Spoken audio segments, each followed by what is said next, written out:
This is Backstage Sonoma, your all-access pass to the local music scene. Coming to you from beautiful downtown Santa Rosa, this is the Backstage Sonoma podcast. And now, here's your host, Steve Roby.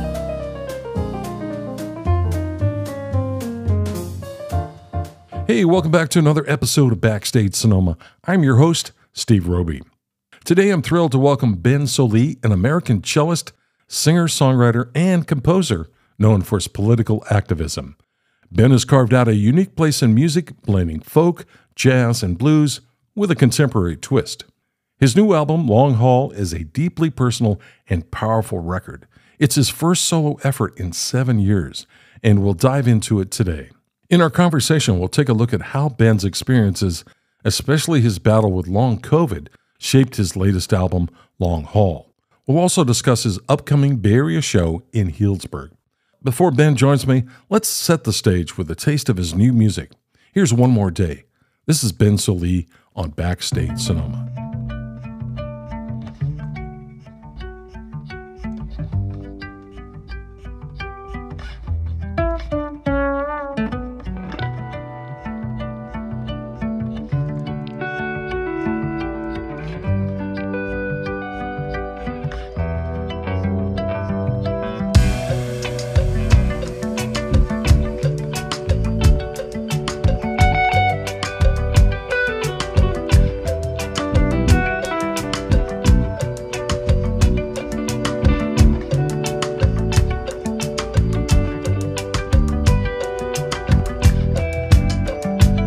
Walking through the airport on my way out west. How many times did we take this trip?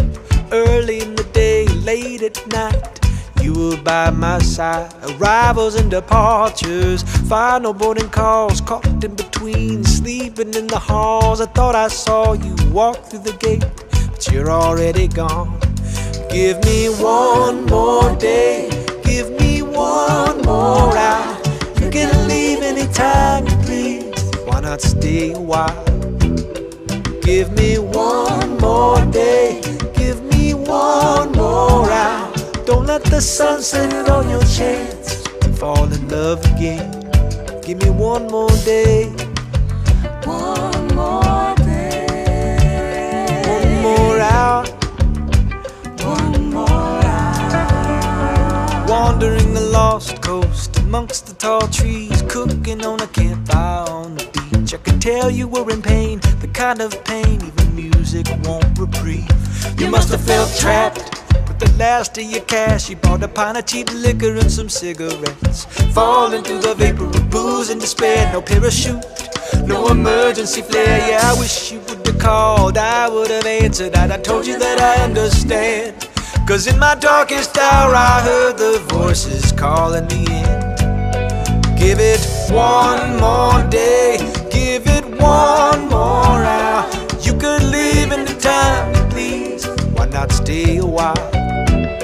Give it one more day, give it one more hour. Don't let the sun set on your chance to fall in love again. Give me one more day, one more day, one more hour, one more hour. Give it one more day.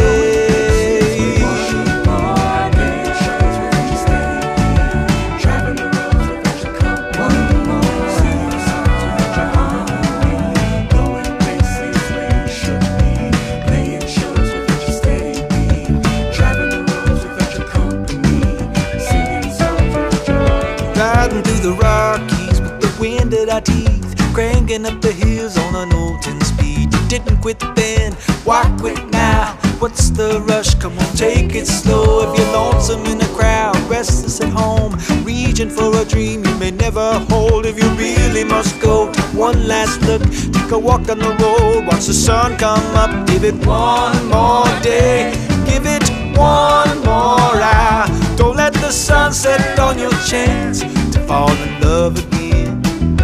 Give it one more day, give it one more hour. Don't you quit on me, don't quit on me. Don't you quit, don't you quit, don't you quit. Give me one more day. One more day.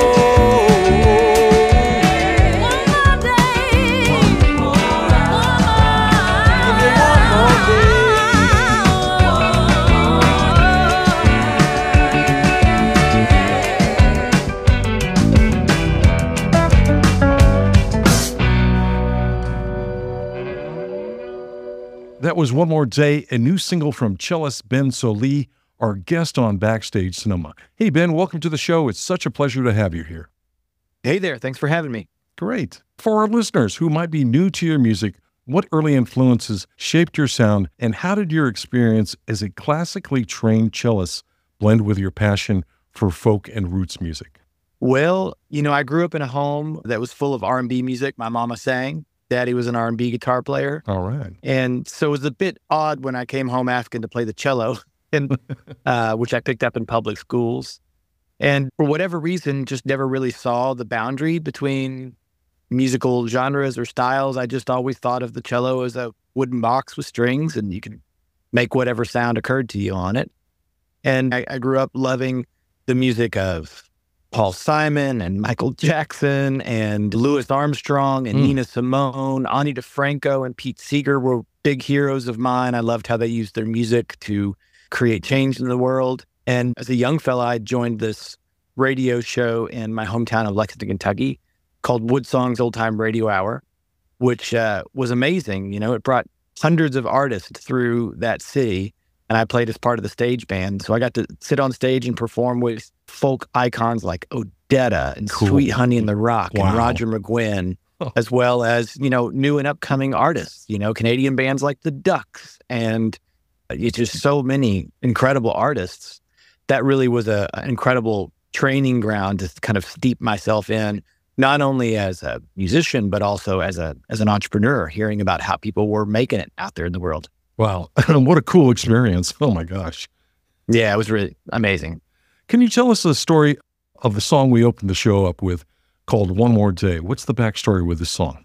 Sure. Well, as I was working on this album long haul, I was doing what I normally did, which was sit down with my longtime musical brother and friend, Jordan Ellis, and just kind of jam through ideas. But he made the choice to leave this planet in early 2023. And that shook up my world in so many different ways, and not just my world, but the world of the music community here in Kentucky, because he was quite beloved. In processing that, I thought a lot about what I would have said to him had I gotten the call.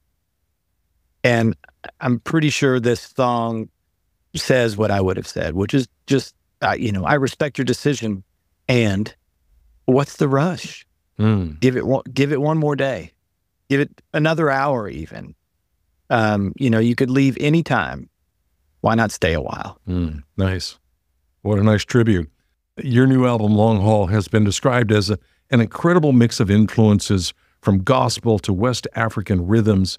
What was the creative process like for this album, and how did you manage to pull in such diverse sounds while staying true to your core? I took what I've come to understand as an emergent strategy, which was, I think, coined by writer Adrienne Marie Brown.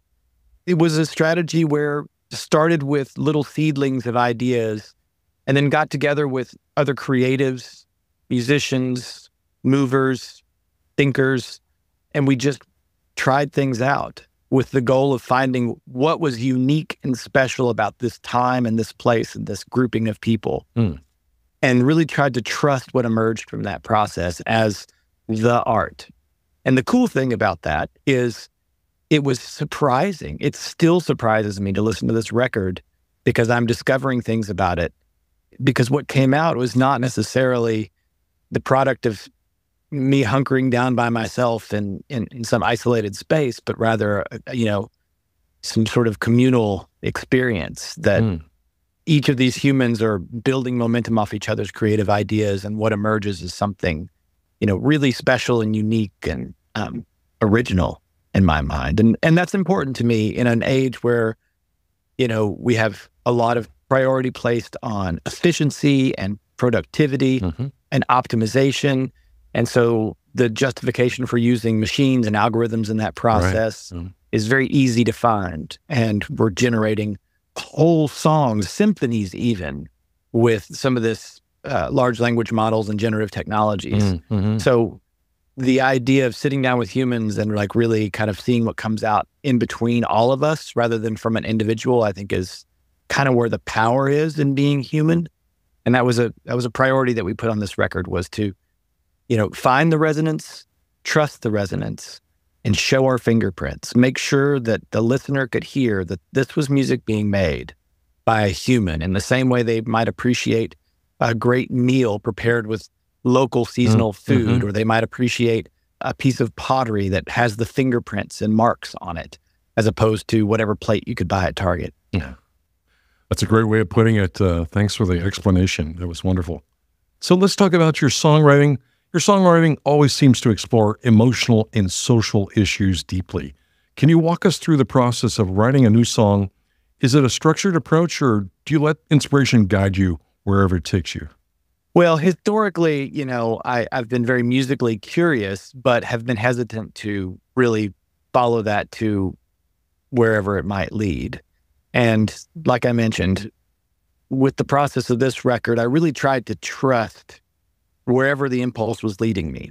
And that led to a swing through not only the American South, but also the global South, finding references and influences in the music of Africa, especially music from Madagascar, which of course is not technically West Africa, but a very special place that, similar to Appalachia, was a geographic region that brought together different influences at one point in time and then kind of isolated them. And something new came out of that process. You had, in Madagascar's case, you had all these kind of drumming traditions from West Africa mixing with the, flute and singing traditions of Polynesia from all these people that had come over on boats. And so it generated something really special and unique. And I just resonated with that sound. I've never been to Madagascar. I don't know anybody from Madagascar, but I resonated with it. And so I just chose, for the first time really in my career, to just trust that.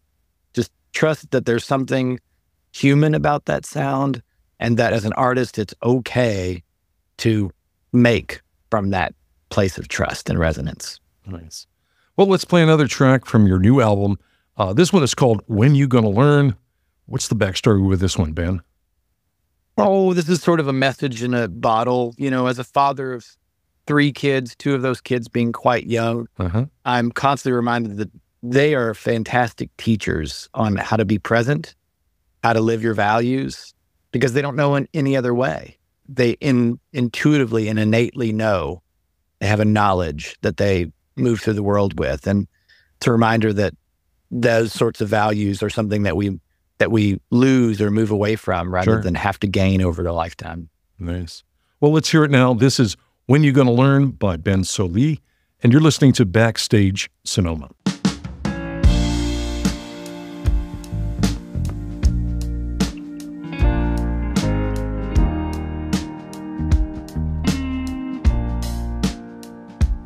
Well, you're leaning strong with your blue ribbons on, trying to carry the weight of the world. It's such a heavy load. And you've been singing your song loud and proud, but you don't believe the words right now. You're just a humming along. Ooh, when you gonna learn you can't do this alone?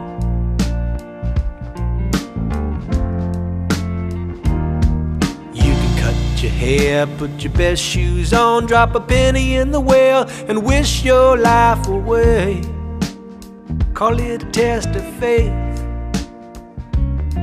Then a little Liza Jane comes a calling your name. You try to resist, but oh, you want to escape all the pride and shame.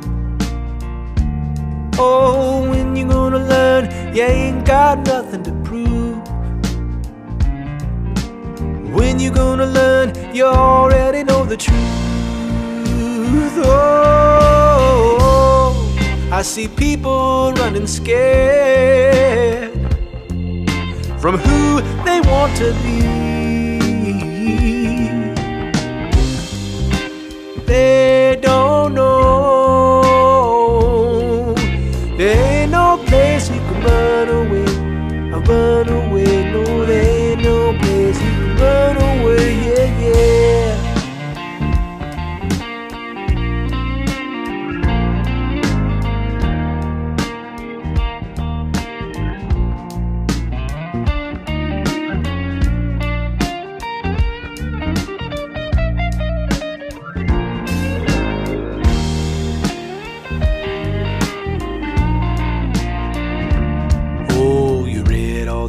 books and you can't figure out what this love is truly for.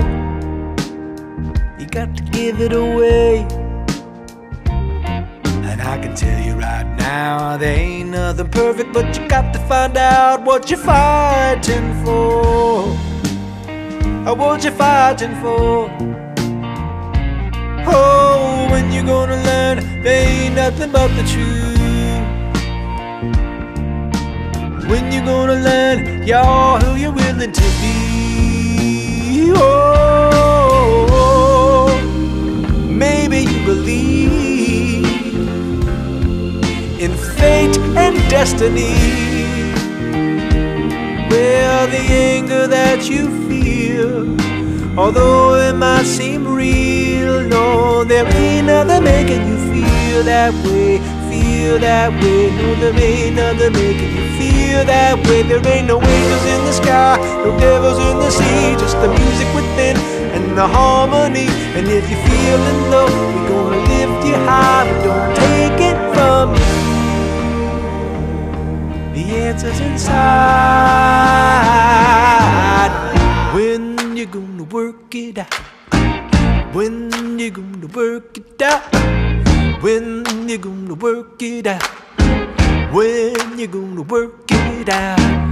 When you gonna work it out? When you gonna work it out? When you gonna work it out? When you gonna work it out? There ain't no angels in the sky, no devils in the sea, just the music within and the harmony. There ain't no angels in the sky, no devils in the sea, just that music within and the harmony. Oh, when you gonna learn, you already know the truth. When you gonna learn, you ain't got nothing to prove.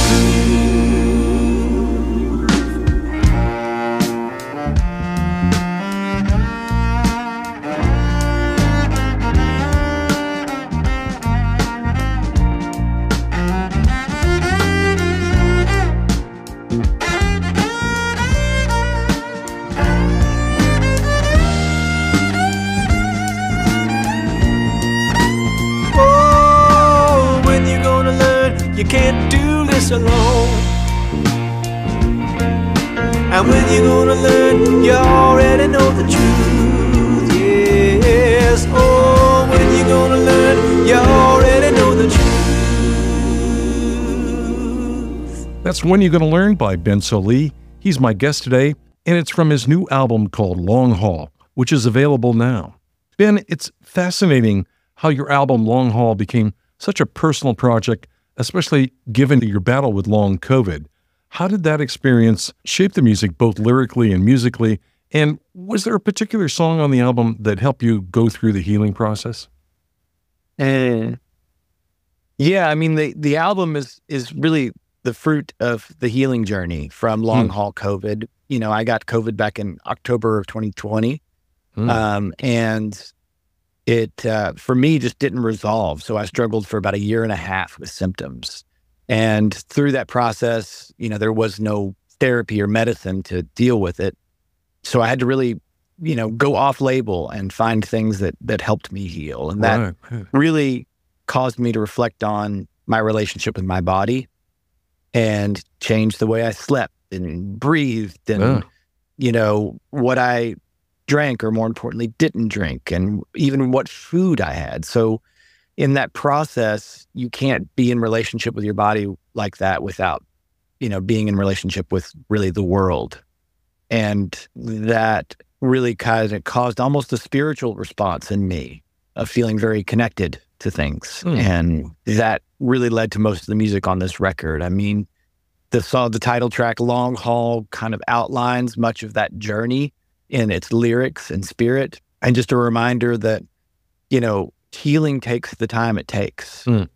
You know, this is not some script or linear process or, you know, TV show, right? It is life, and it just takes the time it takes, and you have to give yourself that time. a particular song that helped me in the healing process. All of these songs are fruits of that experience. I mean, just singing alone was part of my healing process because it helped me regain my health through lung capacity and regulation of the nervous system, as I've learned. But I would say outside of the song we just heard, When You're Gonna Learn, probably Under the Spell, which was, one of the most challenging songs to write lyrically, is probably helped me more than anything, because it's this idea of letting go of the various narratives and stories that I tell myself about who I am and who I should be, but also what other stories people tell about me, and really letting those stories go so that I can just be, and try to find satisfaction moment to moment. And that's a very powerful and challenging realization to have. What a great message. As an artist deeply involved in environmental and social advocacy, how do these causes influence your music and touring decisions today? Are there any initiatives you're passionate about that you'd like to highlight for our listeners? Well, as some of your listeners might know, I've experimented with different modes of transportation in my touring life, including touring by bicycle in past years. Between the years of 2009 and 2014, I did about 6,000 miles of touring by bicycle around the country. And that's hauling our my cello and other gear with us. That was not sustainable as my, family grew, and also as cell phones became more ubiquitous in cars. You could really feel the roads get a lot more dangerous. But nowadays, I tour pretty traditionally in a van, but we take some of the lessons that we learned from the bicycle tours to heart, especially about more sustainable routing. So instead of just routing to whatever the next, best fee is, we try to make sure that it's a route that's not doubling back over itself all over the place. It's somewhat sustainable night to night. We also try to incorporate homestays to save on our carbon footprint at hotels. And it's also just great to meet people. And we also encourage our fans to bicycle, walk, take public transit, carpool to our shows to help reduce the carbon footprint. Yeah. So do you have an interaction with your fans, I guess maybe through social media, of like, I'm on the road, I'm looking for this or that, how do you connect with them? Well, I mean, after this many years, I have, a lot of fans have my phone number and we text. But we try to communicate through social media, which is not effective at all. Oh, really? In reaching people. No, absolutely not. Oh. Social media is, everybody's kind of rallying around whatever the algorithm is promoting at that time or prioritizing at that time. So I find it to be really difficult to reach my fans on social media. The best way to keep in touch with them is through the email newsletter. That's, that doesn't get filtered as much. And then, beyond that, just trying to stay out in front of them with, fun videos and putting out new music. Nice. Well, let's play another track from the new album. The song is called Misty Miles. What can you share about this one? Oh, man. Talking about the bicycle tours. I was reflecting on moments of transcendence when I was going through this kind of spiritual awakening as I healed from long haul COVID. And I recalled this time on a bicycle tour along the Southeast coast where we were riding early in the morning. And, around that Savannah, Charleston area, it's just so beautiful. You got all these old live oak trees that are so gnarled and twisty, and they're kind of weaving their branches together. And, in the early morning, there's sort of a low cast fog along the road. So it feels misty. And it was quiet. So the only thing I could really hear was just the wind in my ears and the hiss of the bicycle wheels. And it was just this moment of extreme catharsis and connection with the world, almost transcendental. And I started writing about that and realizing that I was truly satisfied in that moment and how quickly I fell out of that satisfaction for whatever the next ambition was. And started thinking about how that rhythm, just like the rhythm of the bicycle, just occurs in my life again and again and again. Like, ooh, this is great. I don't need anything else. But what if? Oh, no, this is great. This is enough. but wait, if I could just, that cycle, that rhythm is very much part of being human. And so the song asks again and again, when will enough be enough? When will we be satisfied? What a great introduction. This is Misty Miles by Ben Sollee, and you're listening to Backstage Sonoma.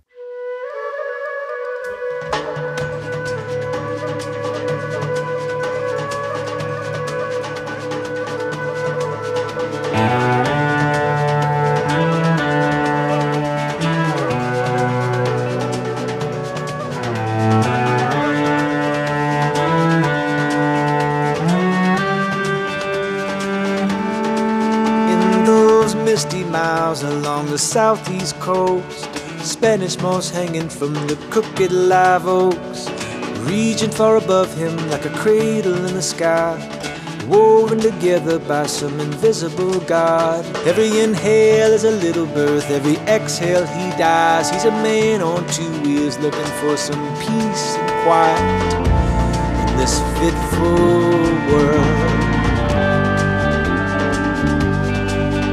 As he rode into Charleston past the harbor and sound, antebellum houses waving flags from the old South, he watched all the people go strolling by, shopping bags in hands, coffee cups of desire. And he wondered if they knew the water's on the rise, all the dukes and the duchesses and the peasants of King Street under the waterline.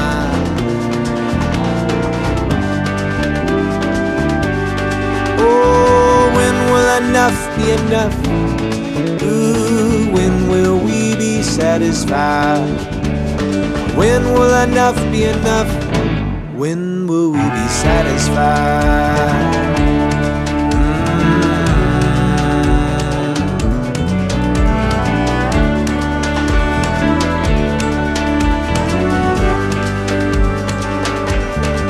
He looked high, he looked low, he was a child and grew old, working nights and weekends, turning time to gold. Bed in the blockchain like some treasure trove, and for a time he watched it grow and grow. But one day it disappeared like some magic trick, a sleight of hand illusion, the flick of a wrist in this shifting world. Oh, when will enough be enough? Satisfied. When will enough be enough? When will we be satisfied?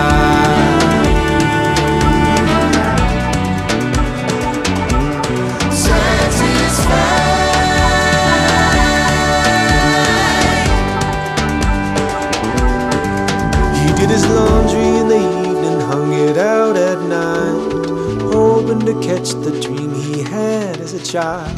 Sipping on bourbon, the slow fade of his mind, gazing at the stars past the planes and the satellites, feeling small and held. The voice inside whispers it's all enough, just be alive in this precious world. Oh, when will enough be enough? When will we be satisfied? When will enough be enough? When will we be satisfied? When will enough be enough? Oh, when will we be satisfied? When will enough be enough? When will we be satisfied?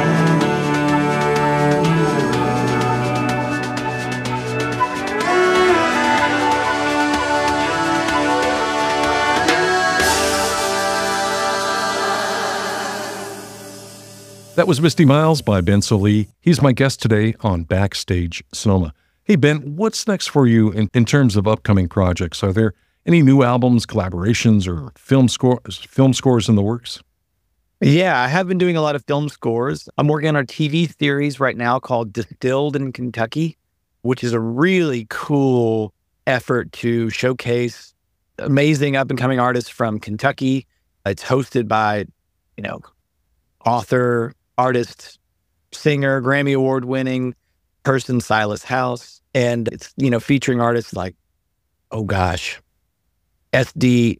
Goodman and Tyler Childers, and, just some really, really great artists, and pairing them up with different distilleries around Kentucky to perform. Nice. So working on that, trying to keep making new music on my own right, put out another EP, hopefully, in the dead of winter to keep people's spirits up. That's always a hard time for folks. And that's pretty much what I got on my dockets. And then hopefully a busy touring spring and summer, playing festivals and such. You sound pretty busy. Yeah, no, it's you add that schedule and creative output together with 3 kids, one of them being a teenager and the youngest being 4 years old. Wow. And then all the work that I do with nonprofits around Kentucky, and you end up with something that's quite rich. Wow. Chocolate cake every day, breakfast, lunch, and dinner. And some days I find myself wanting something other than such rich food. Well, thanks for sharing that. You're known for your innovative live performances, and you've got a show coming up in Healdsburg on November 21st. Are there any surprises or unique set lists you're planning for this show?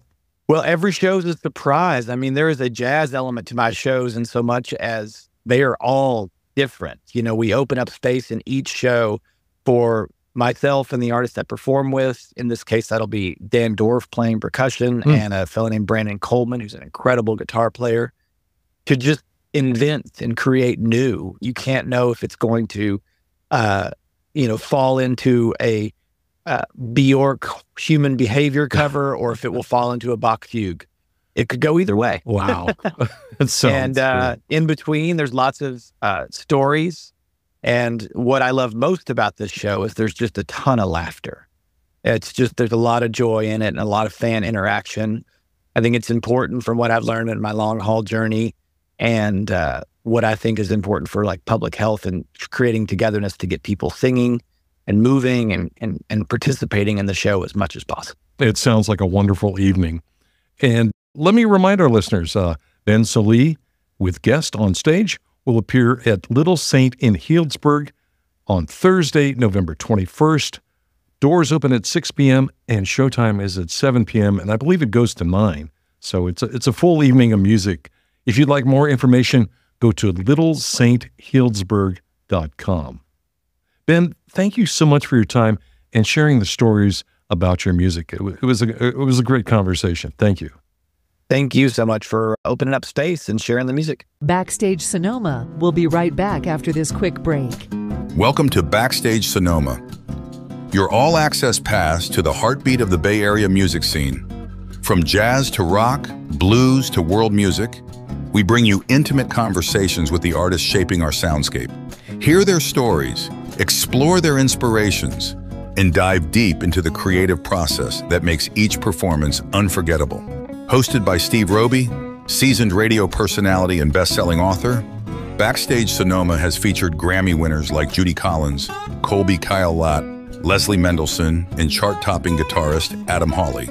With over 200 episodes and 4 years of exclusive content, we keep you connected to the local and touring musicians making waves today.